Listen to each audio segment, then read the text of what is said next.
2 Corinthians 2:16 presents us with a couple of very interesting translation issues. One is if in places in the verse you go word for word, it's senseless. But the other is there's a really nice concordance happening, but it's hard to keep the concordance in English. Let's take a look at this. Paul says that on the one hand, to some, understood we are, a fragrance of death into death, but on the other hand, to some, fragrance out of life into life. And for these things, who is sufficient? Well, let's start with osme. It means fragrance, aroma, something like that. But here's the problem. You want to keep the concordance if you can, but fragrance of death and fragrance of life. Well, we don't really talk about fragrance of death, right? Perhaps like the CSB has aroma, the NAT went to odor, but you don't really think of a fragrance or aroma of death, do you?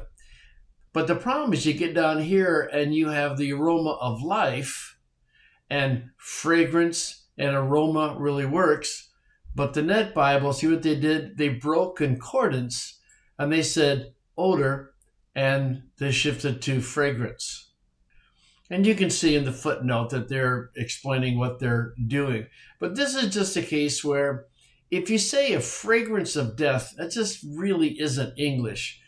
But you don't want to break the concordance, but sometimes you have to. Interesting illustration. I think that if I had to make a decision on this, I would probably, like the NET, break concordance, because we talk about the stench of death. The stench of death and the fragrance of life. And I'm always going to go with meaning over concordance. So I would think stench would be my choice here.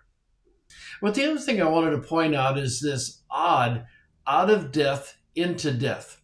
And the NRSV, along with the NASB and the ESV, simply say from death to death. Now, what's the problem with that?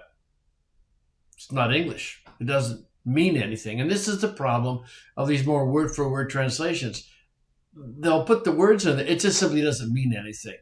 And they'll say, well, you can kind of figure it out. Well, kind of the point of translation is to convey the meaning, right?